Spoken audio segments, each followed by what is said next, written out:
శరీరంలోని 6 చక్రాలను ఉత్తేజితం చేసే అద్భుతమైన పూజ చేస్తే కలిగే లాభాలివే. శ్రీ జ్యోతి పూజ అంటే సాధారణంగా శ్రీ చక్రాన్ని గీసి దానిని అలంకరించి దీపాలు శ్రీ చక్రం చుట్టూ పెట్టి పూజను అమ్మవారి అనుగ్రహం కోసం చేస్తారు. శ్రీ జ్యోతి పూజ అనేది ఒక సామూహిక కార్యక్రమం. ఇందులో పాల్గొనేవారు జీవిత సమృద్ధిని అనుభవించడానికి వీలు కల్పిస్తుంది. బాల త్రిపుర సుందరిదేవి అమ్మవారి 64 కలల్ని, అమ్మవారి శక్తిని, అమృత వర్షిని శిరస్సును నేత్రాల ద్వారా మన లోపలికి ప్రవేశిస్తుంది. ఆ విశేషమైన శక్తితో శరీరం చక్రాలు ఉత్తేజం చెందుతుంది. అలా ఆ చక్రదేవతలకు బలాన్ని ఇచ్చిన వాళ్ళం అవుతాం.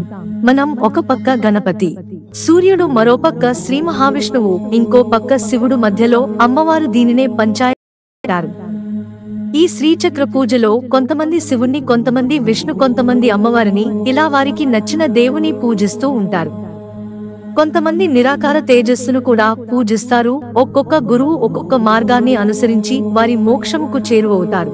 దానికోసం చేసే ఈ పూజని శ్రీచక్ర సిరి జ్యోతి పూజ అంటారు. సిరి జ్యోతి పూజను ఒక్కొక్కరు ఒక్కొక్క మార్గాన్ని, ఒక్కొక్క సిద్ధాంతాన్ని అనుసరించి మోక్షాన్ని చేరుకుంటారు. ఆ గురువులు చెప్పిన సిద్ధాంతాన్ని అనుసరించి మనం చేసే ఈ పూజా కార్యక్రమం బాల త్రిపుర సుందరిదేవి శ్రీచక్ర సిరి జ్యోతి పూజా కార్యక్రమం.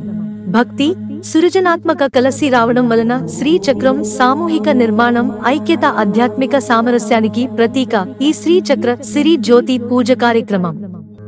సిరి జ్యోతి పూజ కోసం గీచిన శ్రీచక్రను అక్షతలు లేదా రంగు కలిపిన అక్షతలు, పండ్లు లేదా పూలుతో శ్రీచక్రాన్ని అలంకరించి పూజ చేస్తారు.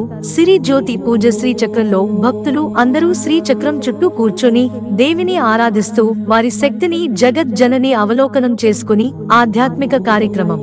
సిరి జ్యోతి పూజ చేయడం వలన మన శరీరంలో ఉండే షట్చక్రాలు అమ్మవారి శక్తితో మమేకమై ఆ అమ్మవారి దివ్య తేజస్సు మనలోకి ప్రవేశించి ఆరోగ్యం బాగలేని వారికి ఆరోగ్యం బాగుపడును, పిల్లకు ఆలోచనా శక్తి పెరుగును.